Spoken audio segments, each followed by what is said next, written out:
filming me. I am. It's going in the weekly. All right. Prescreening apartments. Here's what you're looking for. If you will notice, you'll see stars out there. And those stars are your easy identifiers.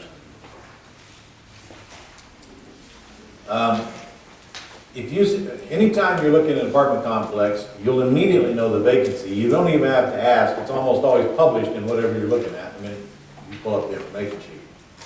And rundown condition will also be very apparent.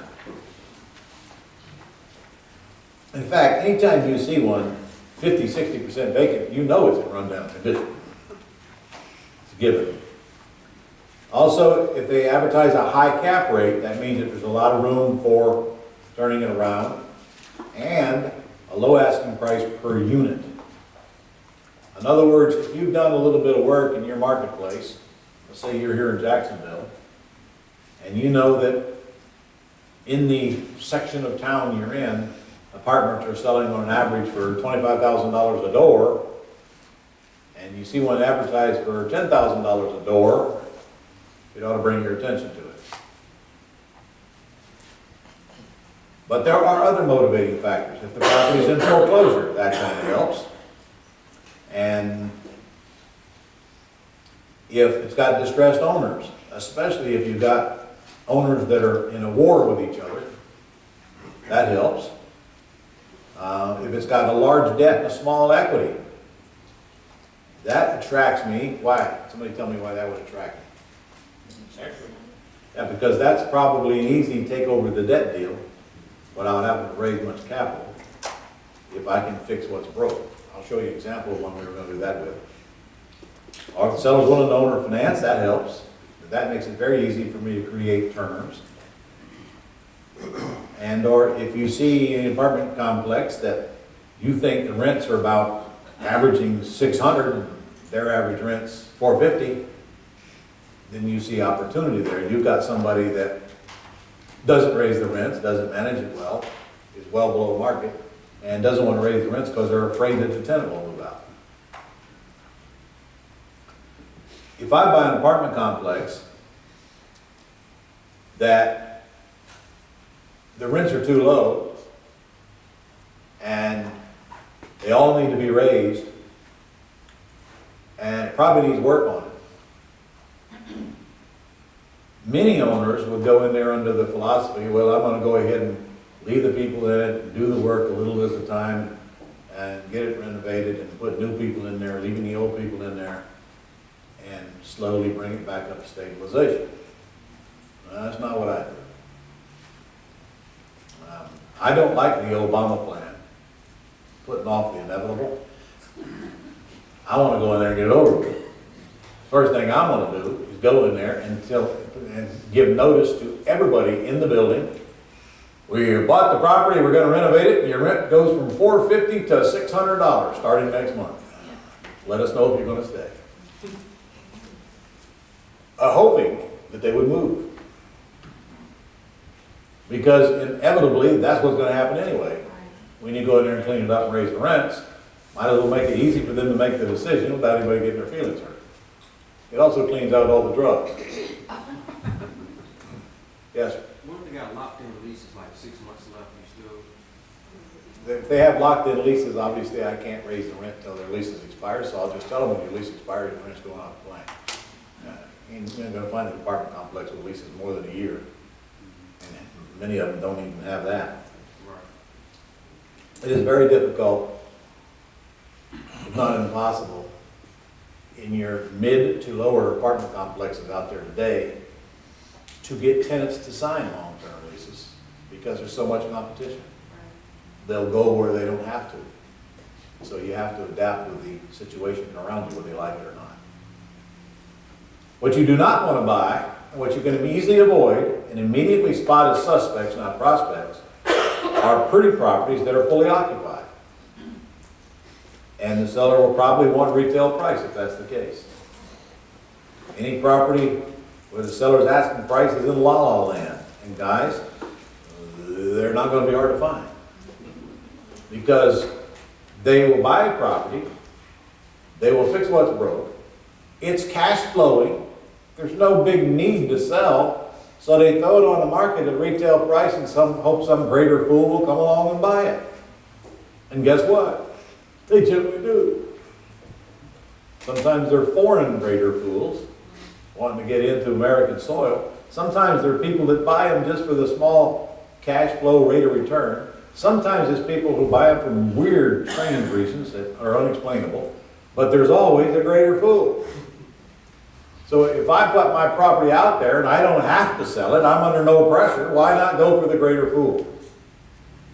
Sometimes it's somebody that just sold theirs and they need a property to exchange into, and price is not their main concern. Saving $1 million in taxes is more important to them than negotiating a lower price on this building.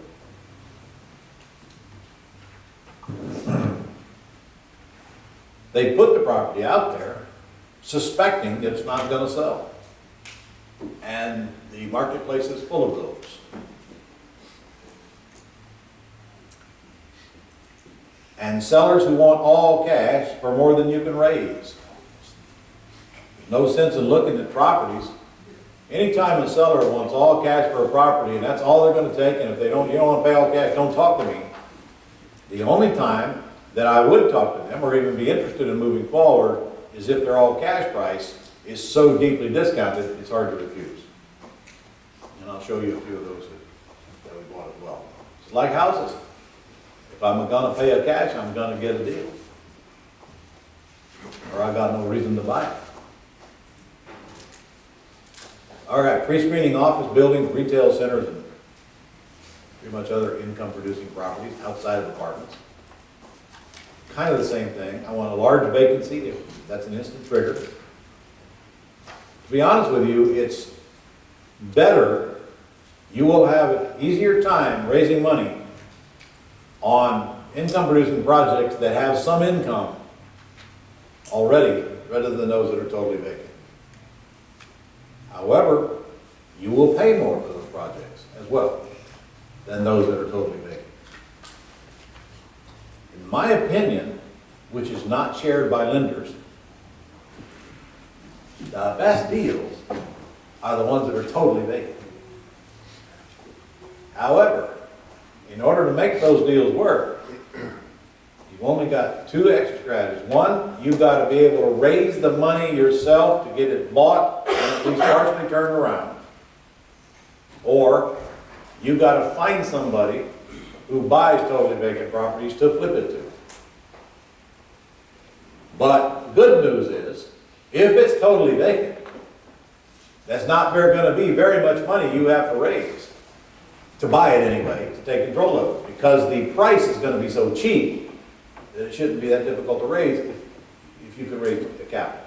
Everybody in here can raise capital.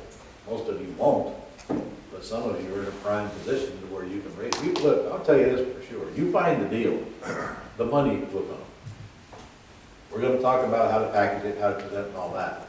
I'm even going to talk about private placements, because I've done a ton of them.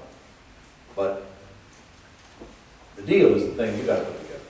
However, the deal has to have math applied to it, and it's got to be a deal. Just because it's totally vacant and you're buying it at a good price does not make it a deal, does it? We've learned that, haven't we?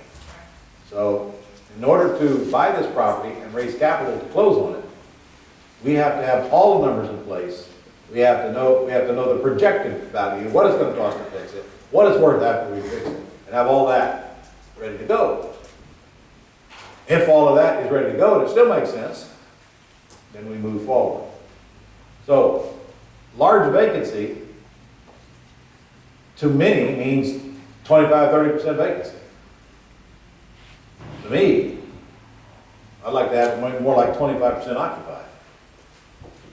Because we do have some income. Plus, I know that if it's 25% occupied, the vandals aren't going to come in and totally run rampant.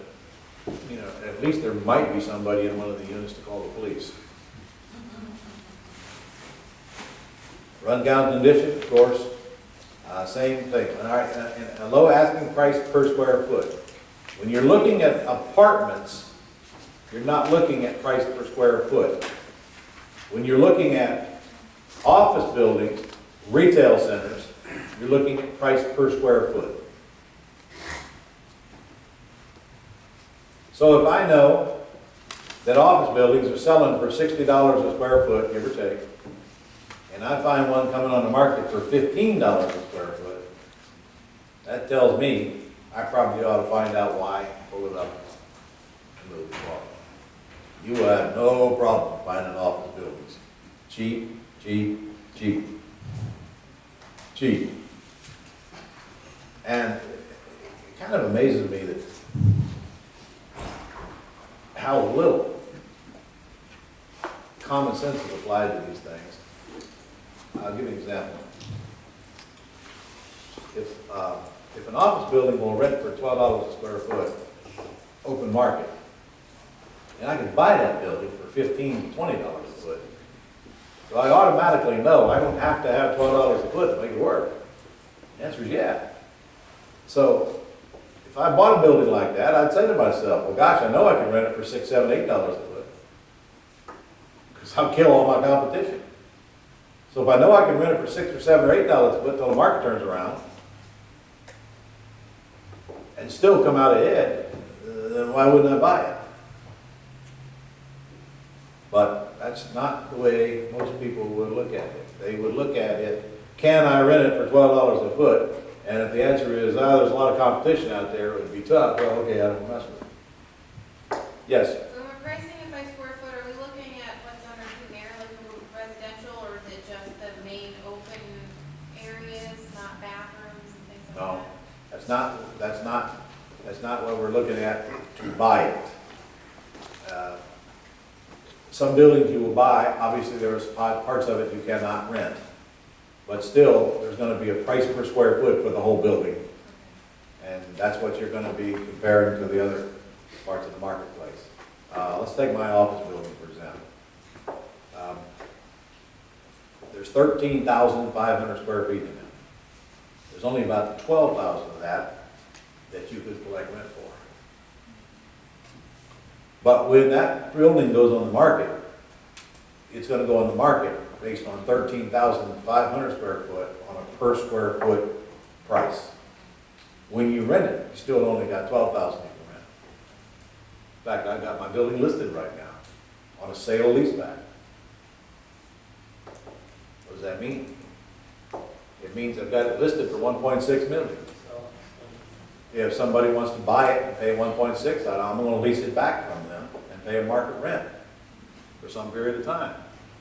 What do I get? The 1.6 less what I owe, $400,000 or $500,000. What do they get? About a 9 or 10% cash on cash return, because I'll rent it net. If it goes up in value, they did well. Even if it doesn't, they still get 8-9% cash on cash return. As long as I'm renting it. If I'm not renting it, they rent it to somebody else. So that's a sale leaseback. But still, it's going to be sold. It's going to be evaluated largely on a square foot comp basis. They're still going to want to know what the NOI is so they can see what the rate of return is. They're going to compare the two. One of them can't be out of whack, or they're going to adjust downward. If office buildings around me are selling for $50 a foot and I'm trying to get $70 a foot out of mine, it ain't going to fly, even if the NOI looks good. Yes, ma'am? Can we go see your office while we're here? How many of you have been to my office? It looks just like offices. Let's go to LeGrand's office. Well, if you haven't been to my office, you're well free to go anytime you're here. It's open all day tomorrow. I don't know what part of class you're going to miss to make that happen. It's open all day tomorrow. We will not get in there tonight, as most offices don't work there very well in the evening. Actually,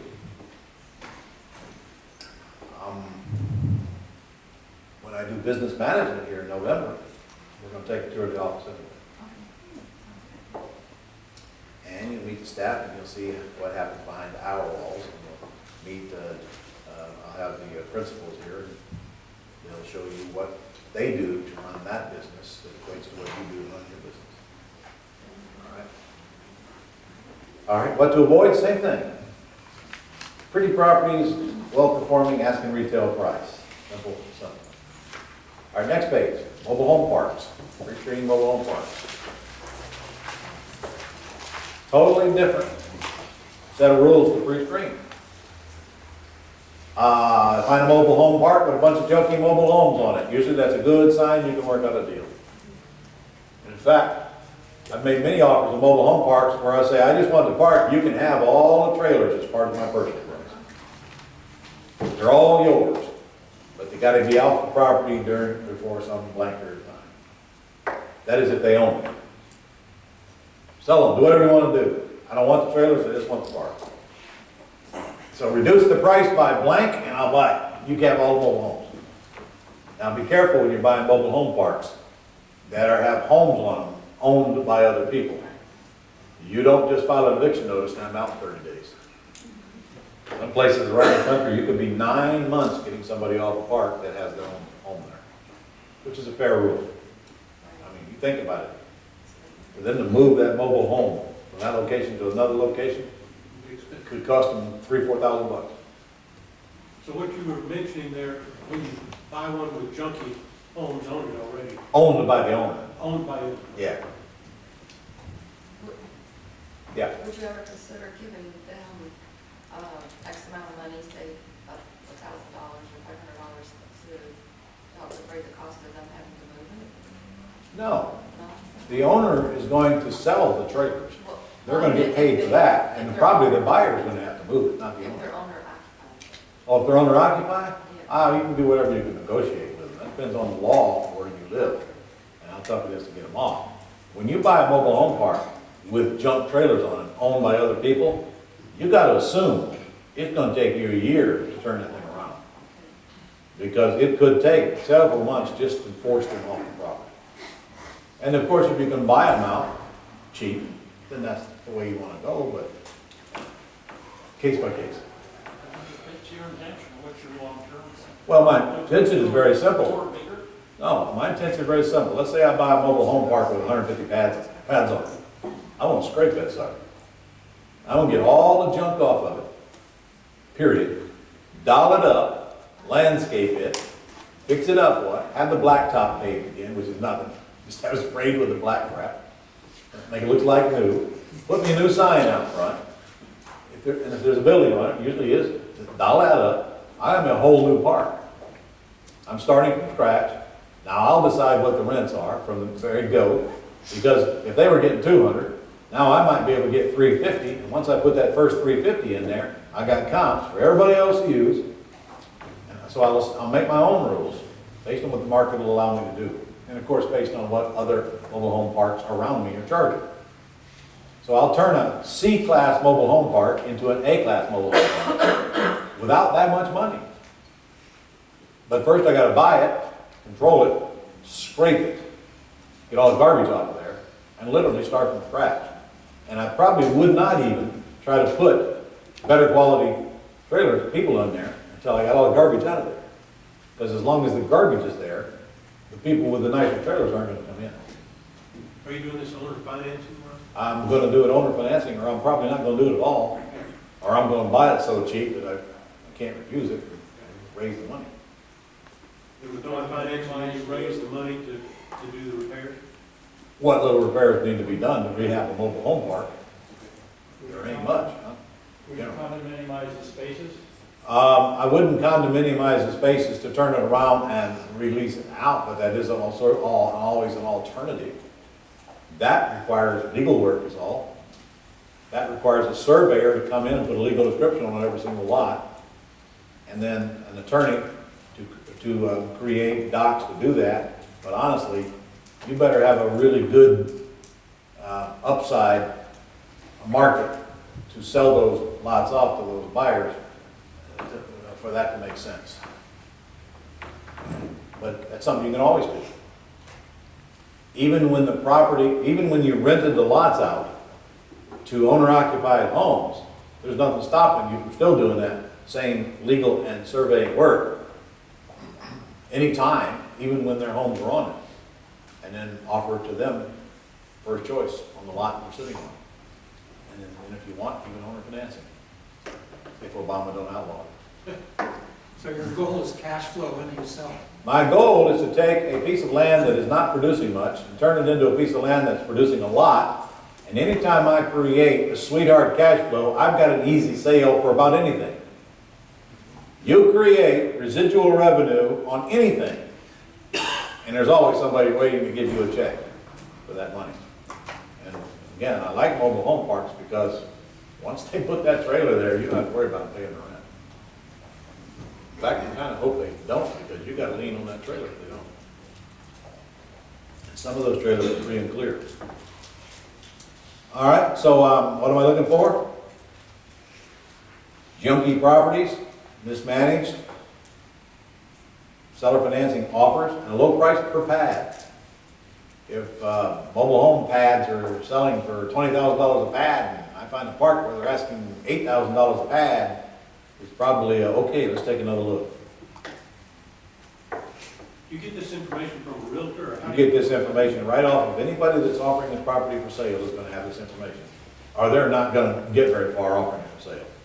If you wanna sell a commercial property, you've gotta tell the buyer what they're buying. And no broker's gonna put this on the market without having these facts available. How you gonna do comparable? They're gonna have the comparables right on the, why don't you go on LoopNet tonight and pull up mobile home parks and just see the information they've got sitting right there waiting for you. You all should do that. Yes, ma'am. So most mobile home parks, they bring their own, mobile home. That depends on the park. Some of them, the owner furnishes the wobbly boxes. Some of them, the owners bring the wobbly boxes. Some of them, it's a combination. I don't want any park where I'm owning the wobbly box. Because if I'm owning the wobbly box, I gotta fix the wobbly box. And I'm gonna tell you, owning a mobile home park where you're renting out the trailers is about the lowest form of tenant you're ever gonna deal with on the planet.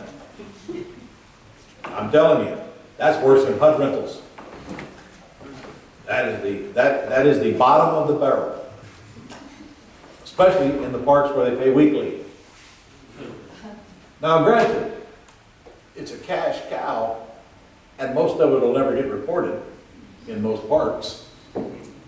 So there's a reason behind all this madness. But I don't want any part of that crap. I've been there, I ain't doing that no more. I want the park, and I prefer the people to drag in their own trailers. Now, and I'm gonna set the rules. Trailer can't be more than 10 years old, whatever the rules are. Okay? I gotta know that if I get into one of these deals, I'm not gonna wake up 5 months later and this thing's all gonna be magically fixed. To take a park like that and turn it around is at least a 2-year process. So one has to plan for this going in. And that's a 2-year process with somebody working on it every day. Cleaning up the easy part. Now, you take a park with 150 pads and trying to get people to bring their own vehicles into this pad, don't expect that to happen overnight. The first place I'd go is to make every mobile home dealer in town aware that I have a park. So when you sell them, tell them they're available, drag them right over here. Because mobile home dealers have a hard time selling mobile homes if there's no place for the buyers to put them.